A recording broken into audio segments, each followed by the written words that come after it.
Welcome to the Planet Coaster Dev Diaries, where I'll be taking a closer look at the official Dev Diaries produced by Frontier Developments.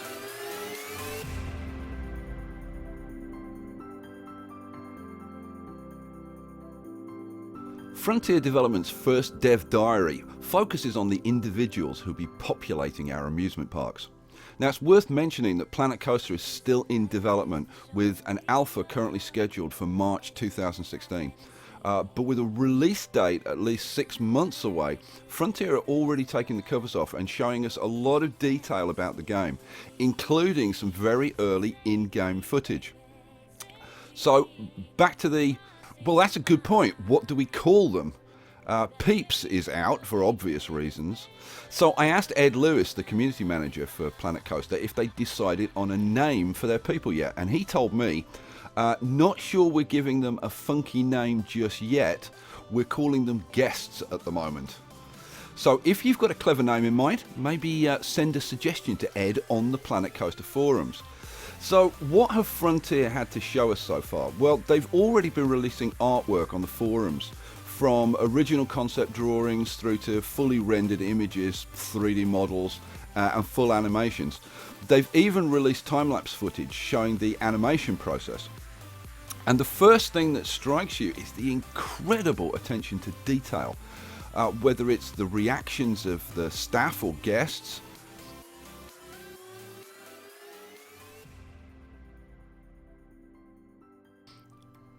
people eating,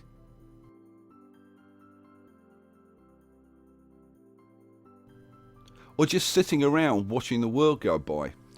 These animations look like they're straight out of the studios of Pixar or DreamWorks, and whether or not you like the graphical style that they've gone for, there's no denying the quality of what they're producing. When you listen to the guys at Frontier, you get a real sense that they're passionate about what they're doing. A good example is how they talk about pathing and how they're taking a lot of trouble to eliminate things like bad pathing or collisions, which they feel can ruin the immersion in the game. It reminds me a lot of the guys over at Colossal Order, the developers of City Skylines, and how they used to talk about their game. And there are some very obvious parallels you can draw between SimCity 2013 and City Skylines, and Roller Coaster Tycoon World and Planet Coaster. The bad feedback from the recent Tycoon World beta and the subsequent pushback of the release date are not very encouraging signs, and that could well turn out to be another SimCity 2013. But even if it does, that doesn't mean that Planet Coaster will automatically become the next City Skylines. But bear in mind that Frontier were the developers on Roller Coaster Tycoon 3, so they have a good track record.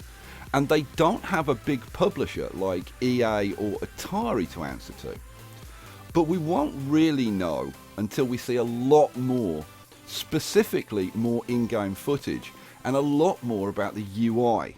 The UI is always critical to a coaster game. And talking about in-game footage, I'd like to point out that several of the clips in the Dev Diary video are clearly labelled as in-game pre-production. And what we're seeing in those clips looks pretty much identical to what we saw in the announcement trailer, which is really encouraging because I loved the look of that trailer. Now, the Planet Coaster hype train is still very much in the station, but everything that I've seen and heard about the game so far has me ready to reserve a seat. So that's it for Dev Diary number 1. I'd like to thank Frontier for allowing me to use their video footage. I'd like to thank you for watching, and I hope you'll be back for the next Dev Diary. Peace out.